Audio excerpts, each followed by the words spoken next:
रोहित दादा, या सगळ्या आता संपूर्ण पराभूत आणि सगळ्या विजयी उमेदवारांची सगळी बैठक झाली शरद पवारांबरोबर। या बैठकीमध्ये निर्णय काय घेण्यात आला, कारण की ईव्हीएमच्या संदर्भात प्रत्येक पराभूत उमेदवारांनी आपला रोष जो आहे तो व्यक्त केलेला आहे आणि त्यांच्या मतदारसंघामध्ये कशा पद्धतीने चीटिंग झालेली आहे ईव्हीएमच्या संदर्भात त्याची सगळी इत्थंभूत माहिती दिलेली आहे। इथं आलेले जे सर्व उमेदवार जे होते, जे विजयी झाले ते सुद्धा होते आणि जे पराभूत झाले ते सुद्धा होते, त्यांनी इथं बोलत असताना पवार साहेबांना सांगितलं, साहेब आमचे कार्यकर्ते, आमच्या मतदारसंघातले मतदार हे रोज आम्हाला भेटत आहेत, आम्हाला सांगतायत या गावामध्ये तुम्ही मायनस दिसत आहात, पण तसं नाही, आम्ही खूप चांगलं मतदान तुम्हाला तिथं केलेलं आहे। त्याच्याबरोबर उदाहरण देत असताना नाशिक जिल्ह्याचं उदाहरण दिलं गेलं। 1,38,000, 1,35,000, 1,05,000, 1,05,000 असे जे काही आकडे काही उमेदवारांना भाजपच्या मिळालेले आहेत त्याच्याबद्दलची चर्चा तिथं झाली। काही गावांमध्ये हक्काचं गाव होतं, स्वतःचं गाव होतं, तिथं आम्ही मायनस जाऊच शकत नाही, तिथंसुद्धा आम्ही मायनस गेलेलो आहे हे सांगण्यात आलं। त्याच्याचबरोबर EVM मशीनवर 99% हे तिथं बॅटरी होती, असं कसं असू शकतं असाही प्रश्न तिथं केला गेला। काही उमेदवारांनी तिथं कंप्लेंट केलेली आहे मोजणीसाठी, रिकाउंटिंगसाठी, नाहीतर C17A फॉर्म असे काही फॉर्म असतील ते मागणी केलेली, पण ते अजून तिथं दिलेलं नाही। त्याच्याचबरोबर काही ठिकाणी म्हणजे जसं की माझा मतदारसंघ याच्यामध्ये लोकसभा आणि विधानसभा याच्यात खूप मोठ्या प्रमाणात मतदारांमध्ये वाढ झालेली आहे। आता हे मतदार आले कुठून, मतदान खरंच झालं का मशीनमध्येच ते मतदान हे भाजपला दिलं गेलं। म्हणजे पार्लमेंट इलेक्शन म्हणजे लोकसभा इलेक्शन आणि आत्ताच्या इलेक्शनमध्ये या महाराष्ट्रामध्ये 74 लाख ते 82 लाख मतदारांची नोंद तिथं वाढलेली आहे। त्याचबरोबर गेलं विधानसभा आणि आत्ताचं विधानसभा याच्यामध्ये 98 लाख मतदार हे वाढलेले आहेत। आता 98 लाख लोक मतदानच्या वयामध्ये येतात असं नाही, तर हे जे काय झालं आहे ते कशामुळे चाललं आहे, तर सगळ्या उमेदवारांची इच्छा अशी होती आणि विनंती अशी होती की याच्यात खोलात जाण्याची जरूरत आहे, वकिलांचा योग्य असा वापर करा, कारण का याच्यामध्ये एकच कुठंतरी सोल्युशन निघतं आहे, नाही तर कन्क्लुजन निघतं आहे की ज्याच्याकडे पैसा आहे, जो कॉन्ट्रॅक्टरचा मुलगा आहे, जो एखाद्या नेत्याचा मुलगा आहे, जो एखाद्या बिझनेसमॅनचा मुलगा आहे, अधिकाऱ्यांचा मुलगा आहे आणि जो सत्तेत आहेत, तेच फक्त जर निवडून येणार असतील तर सामान्य लोकांचं प्रतिनिधित्व करणारे जे उमेदवार आहेत, जे उद्या आमदार व्हायला पाहिजे होते आणि त्याचे मुद्दा तिथं मांडायला पाहिजे होते, असे सर्व बाहेर राहिले आणि फक्त पैसेवालेच पुढे आलेले आहेत। आणि मग पैसेवाले पुढे येत असतील तर सामान्य आणि शेतकऱ्यांचे विषय, कष्टकऱ्यांचे विषय मांडणारं कोण या विधिमंडळामध्ये आहे। त्याच्याचबरोबर चर्चा करत असताना काही असे लोक निवडून गेलेले आहेत ते भाषणात नाही तर बोलण्यामध्ये सभ्य भाषा कधीच वापरत नाहीत, खालच्या लेवलला जाऊन तिथं भाषा वापरतात। मग खऱ्या अर्थाने लोकांचं प्रतिनिधित्व करणारे लोकच जर विधिमंडळामध्ये जाणार नसतील तर मग लोकांचे प्रश्न कोण मांडणार असाही मुद्दा इथं मांडला। त्यामुळे अशा पद्धतीची चर्चा इथं झालेली आहे। त्याच्यामध्ये लीगल विषय हँडल करणारी एक कमिटी तिथं निर्माण केलेली आहे। त्याच्याचबरोबर आदरणीय पवार साहेबांचं सर्वच उमेदवारांचं म्हणणं आलं की येणाऱ्या काळामध्ये जे काही लोकल बॉडी इलेक्शन आहे, महानगरपालिका, जिल्हा परिषद, पंचायत समिती, नगर परिषद, ह्या सर्व इलेक्शन ज्या पद्धतीने आम्ही आमदारकी लढलो तसंच येणारं प्रत्येक इलेक्शन आम्ही लढणार आहोत, आमच्या कार्यकर्त्यांना आम्ही विश्वासात घेणार आहोत, अशी भूमिका सर्व उमेदवारांनी या ठिकाणी मांडली। सर, राजेसाहेब देशमुख तुमच्या बाजूला बसलेले आहेत, ते परळीमधनं पराभूत झालेले आहेत धनंजय मुंडेंचे मुलगा। सकाळी त्यांनी माध्यमांशी बोलताना सांगितलं की माझ्या इथं तर थेट सगळा बूथ कॅप्चरिंगचा सगळा प्रकार जो आहे तो सुरू होता, मृत व्यक्तींना जिवंत करून त्यांचे सगळे मतदान जे आहेत ते त्या सगळ्या विधानसभेच्या निवडणुकीच्या मतदानाच्या दिवशी करण्यात आले। कोणत्याही पोलिसांना संपूर्ण मतदान केंद्रावरती जायला दिलं नव्हतं, एकच व्यक्ती सातत्याने EVMच्या मशीनच्या बटन दाबत होता। अशा पद्धतीने संपूर्ण अराजकता माजून निवडणूक जी आहे ती त्या ठिकाणी घेतली गेली असा त्यांचा सगळा आरोप होता। या सगळ्याच्या संदर्भात आता तुम्ही राष्ट्रवादी शरदचंद्र पवार पक्ष म्हणून एकत्रितपणे एकवटणार आणि या सगळ्या संदर्भात विरोधातली लढाई लढणार आहात। एक तर 5 वर्ष आम्ही विरोधातच राहणार आहोत, त्यामुळे ती लढाई तर लढावीच लागेल। पण आमच्या सगळ्यांचं मत आहे की ज्या ज्या काही गोष्टी घडल्या, ज्याच्यामध्ये पैसाचा वापर मोठ्या प्रमाणात केला गेला, गुंडांचा वापर केला गेला, तुम्ही परळीचं उदाहरण घेतलं ज्याच्यामध्ये बूथ ताब्यात घेतले गेले, ते लोकसभेला सुद्धा झालं होतं, विधानसभेला सुद्धा झालं, ते तिथंच झालं नाही. माझ्याकडे सुद्धा एक बूथ ताब्यात घेण्याचा प्रयत्न तिथे झाला नाही. अशा बऱ्याच ठिकाणी या गोष्टी झाल्यात, काही उघड झाल्या, काही उघड नाही झाल्या. त्याच्याचबरोबर तुम्ही जर बघितलं तर दबावतंत्र खूप मोठ्या प्रमाणात होतं, धमक्या मोठ्या प्रमाणात दिल्या गेल्या होत्या. आणि मग अशा परिस्थितीमध्ये आणि एका उमेदवाराला सत्तेतल्या तिथं 25-30 कोटी रुपये दिले गेले अशी चर्चा आहे. आणि मग एवढा निधी जर पलीकडनं दिला जात असेल, एका मताला 3,000, 4,000, 2,000 जर दिले गेले असतील आणि त्याच्यात जर मतं फिरली असतील तर हे लोकशाहीला अतिशय घातक अशी गोष्ट आहे. आता देशमुख साहेबांच्या मतदारसंघामध्ये काही कार्यकर्त्यांनी ह्या गोष्टी होत असताना त्याचा विरोध केला आणि विरोध करत असताना थोडी बाचाबाची झाली. मग त्यांच्यावर कुठला कलम टाकला गेला तर 307 टाकला गेला, म्हणजे हाफ मर्डरचा. आता तिथं बाचाबाची फक्त झाली असेल तर तुम्ही डायरेक्ट 307 टाकायचं कारण काय? आता इथं आम्ही जेव्हा पोलिसांना सांगतो, आम्ही चुकीची गोष्ट करा असं कधीच सांगत नाही, पण आम्ही सांगतो नियमात जे आहे ते तुम्ही बसा. आणि तिथं आम्हाला नियमात म्हणजे दगड डोक्यात घातला असेल आमच्या कार्यकर्त्याचा तर तिथं तुम्ही 307 घेत नाही. पण इथं नुसती बाचाबाची झाली असेल, एका मोठ्या नेत्याने सांगितलं की तुम्ही 307 घेता, म्हणजे कुठंतरी प्रशासनाचा, पोलीस प्रशासनाचा दुर्दैवी वापर तिथं फक्त सत्तेतले लोक करतात असे कुठंतरी एक वातावरण आहे. प्रत्येक मतदारसंघामध्ये आम्ही प्रामाणिकपणे लढलेलो आहोत. तिथं असा कुठलाच उमेदवार नव्हता की त्याने 100% तिथं दिलं नाही.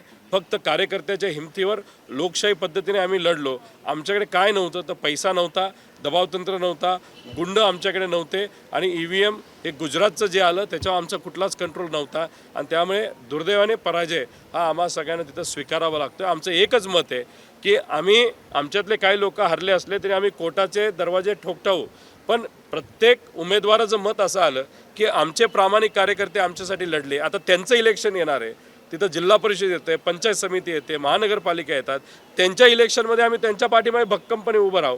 पण ह्या ज्या काही गोष्टी घडल्या त्या परत घडू नये यासाठी इलेक्शन कमिशन, कोर्ट याची मदत घेऊन आमच्या कार्यकर्त्यांवर अन्याय होऊ नये अशीच भूमिका सर्व उमेदवारांनी तिथं घेतली आणि ती रास्त आहे असं आमचं सगळ्यांचं मत आहे.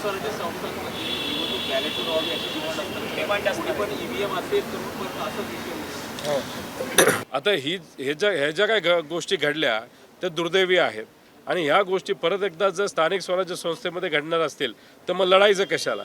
मग एक हाती सत्ता आपण वरपासून खालपर्यंत देऊन टाकू आणि आपण सर्व गुलामगिरी स्वीकारूया आणि गुलामगिरीच्या नात्याने इलेक्शनच नको, तेच श्रेष्ठ आहे असं आपलं लढावं लागेल. पण अहो हे तर संविधान आहे, लोकशाही आहे. या लोकशाहीमध्ये कुठं ना कुठंतरी स्पष्टता आली पाहिजे. इलेक्शन कमिशनला आम्ही आव्हान करतो, कोर्टाला विनंती तिथं करतो की हे जे काही आमचे डाऊट्स आहेत, हे जे काही आम्हाला शंका आहे की ज्याच्यामध्ये 40,000 मतदान, आता माझ्या मतदारसंघामध्ये तेवढं वाढलं, तिथं थोरात साहेबांचं तिथं वाढलं आणि मग हे सगळे उमेदवार तेवढ्यालीच तिथं पडलेत हे कुठंतरी आपल्या सगळ्यांना बघायला मिळते.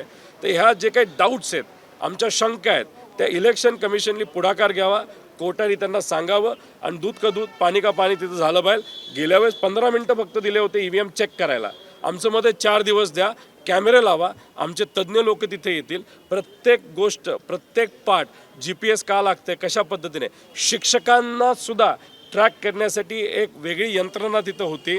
त्याचं एक थोड्या दिवसात मी उद्याच त्याचं एक ट्विट करेल. तर ते शिक्षकांना तुम्ही ट्रॅक का करत होता, त्याच्यामागे काय कारण होतं? आणि जिथं कटाक्ष पद्धतीने आणि डोळ्यात तेल घालून जेव्हा आपण EVMवर लक्ष दिलं, आम्ही जसं दिलं, तिथं कुठली चुकीची गोष्ट घडली नाही. ठीक आहे, लीड कमी झाली, त्याला वेगळे कारणं असू शकतात, त्या खोलामध्ये मी माझं जाणार नाही. पण हे जे काही उमेदवार आहेत त्यांनी लक्ष देऊन सुद्धा कुठं ना कुठेतरी काय गोष्टी चुकीच्या घडल्यात.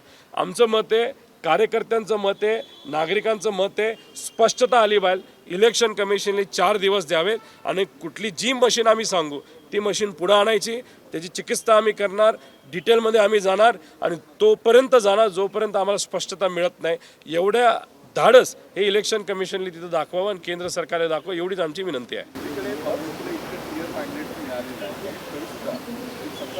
दावा अद्याप 4 दिवस झाले असं होत आहे, तो केला जात नाही आहे. CM पदाचा दावा गोंधळ आहे का सरकारच्या स्थापनेबाबतचा? एकतर एकनाथ शिंदे साहेबांना परत एकदा मुख्यमंत्री बनायचं आहे, पण कदाचित त्यांना आता स्पष्टपणे दिसायला लागलं ती संधी काय त्यांना तिथं मिळणार नाही. BJPकडनं देवेंद्र फडणवीस साहेबांचं नाव चर्चेत असलं तरी केंद्र सरकार जे आहे भाजपचं, त्याचे जे नेते आहेत त्यांच्या मनामध्ये दुसरंच काहीतरी नाव आहे.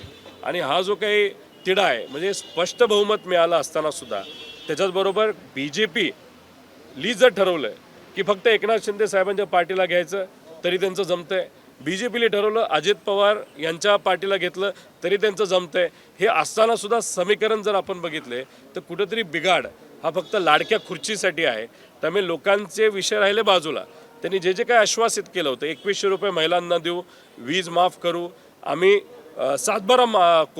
तिथं शेतकऱ्याचा मोकळा म्हणजे कोरा करून देऊ, असं हे सगळ्या गोष्टी ज्या सांगितलेल्या आहेत त्याची वाट आम्ही सगळेजण बघतोय, नागरिक बघत आहेत. पण ते होण्याऐवजी सत्ता आणि बहुमत असताना सुद्धा फक्त मुख्यमंत्री कोण या विषयावर हे त्यांचं घोडं आडलेलं आहे. मग ह्याच्यावरनं एक स्पष्ट होतं, यांना फक्त लाडकी खुर्ची पडलेली, लोकांचं हित काय पडलेलं नाही. तरीसुद्धा आम्ही शांत आहोत, आम्ही त्यांना संधी देणार आहोत.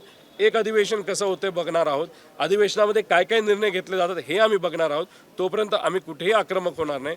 आम्ही आता फक्त आक्रमक याच विषयावर झालेलो आहे की आमचे कार्यकर्ते आता कुठे हताश झालेले आहेत की जर आमदारकीचं इलेक्शन होत असताना EVM मध्ये जर घोटाळा होत असेल तर मग येणाऱ्या स्थानिक स्वराज्य संस्थेमध्ये सुद्धा अशीच गोष्ट होऊ शकते. त्यामुळे इलेक्शन कमिशन आणि आमच्या कोर्टाला विनंती आहे की 4 दिवस आम्हाला द्या, आम्हाला पुरं मशीनची तिथं पोस्टमॉर्टम करू द्या, चिकित्सा करू द्या आणि कुठेतरी आम्हाला आश्वस्तित करू द्या, आमच्या कार्यकर्त्याला आश्वासित आणि लोकांना आश्वासित करूया की EVM मध्ये काही नाही. त्यासाठी इलेक्शन कमिशनने पुढाकार घेण्याची जरूरत आहे. आता महायुतीचं सरकार आलंय, आता स्पष्ट बहुमताने पूर्ण बहुमताने महायुतीचं सरकार आल्यानंतर पुन्हा एकदा भाजपचे जे आता निवडून आलेले आमदार आहेत ते पुन्हा एकदा शरद पवारांवरती खालच्या पातळीवरती टीका करताना पाहायला मिळतात. विजय पडळकर जत विधानसभेमध्ये निवडून आले ते सध्या शरद पवारांवरती टीका करताना बोलतात शरद पवार हे बोगस मनुष्य आहेत, ते राज्य टीकेला लावतील, अशा पद्धतीने त्यांच्यावरती खालच्या पातळीवर टीका करतात. एक समजून घ्या की पडळकर भाऊ असतील नाही तर इतरही जे काही महान नेते आहेत, जे देवेंद्र फडणवीस साहेबांनी आसपास त्यांच्या ठेवलेले आहेत, त्यांना टीका करण्याचं सुद्धा डोकं नाही आहे. त्यांना कोण सांगतंय हेही आपण समजून घेतलं पाहिजे. याच्या मागे करता धरता कोण असेल तर देवेंद्र फडणवीस आहेत आणि ते सांगतात की चला आता ह्याच्यावर बोला, साहेबांवर जाऊन खालच्या पातळीवर बोला, तेवढंच काम तुमचं आहे. आता तर ते अधिवेशनामध्ये सुद्धा आलेले आहेत. म्हणजे अधिवेशनामध्ये भाषेला काहीतरी एक लेवल असते, तुम्ही खालच्या लेवलला जाता येत नाही.